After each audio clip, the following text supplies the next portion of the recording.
My most recent book, called A Piece of My Mind, is based on a text that my mother gave me as a young boy. And of course, there's a pun on the word peace.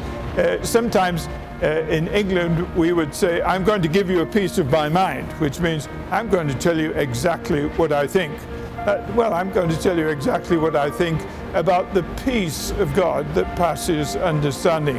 I have a particular interest, obviously, in the World War because I was a boy when it started, age 9. I was 15 when it ended.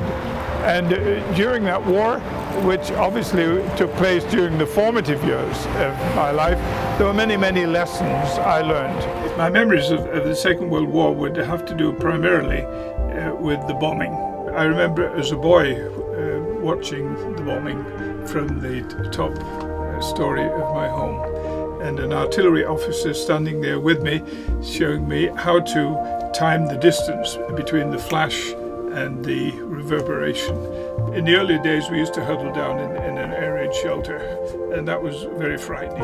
My parents were very, very solid believers, and they instilled in me as a small boy, even when my brother and I were very, very frightened with the bombing and all this kind of thing that was going on, fear of the invasion that was imminent, they instilled in us a tremendous sense that God was on the throne and that He would work out His purposes.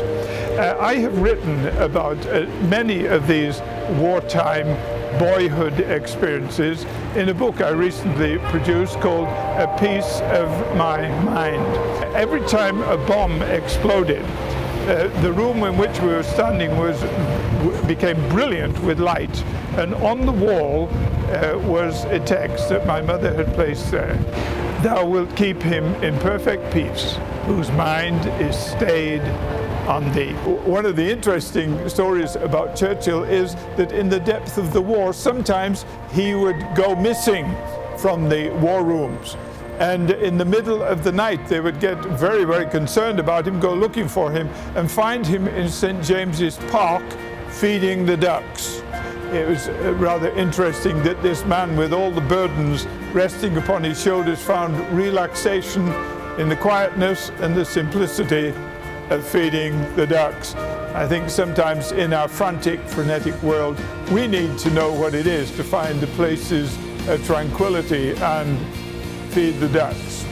And that famous text that my mother gave me simply states the fact that God is perfectly capable of giving us a deep-rooted sense of well-being, even in the midst of circumstances that would generate all kinds of anxieties.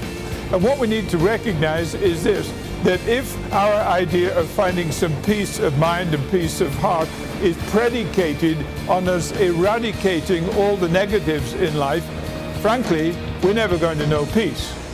If, on the other hand, we can know the deep-rooted sense of the tranquility of order that comes from ordering our lives according to the orders of an orderly God, then we can know peace in the midst of all kinds of stress-inducing circumstances. An example of that, of course, comes from the teaching of Jesus, when He said, in the world you will have trouble, but in me you will have peace. That's basically what my book, A Piece of My Mind, is all about. I think you'll enjoy it.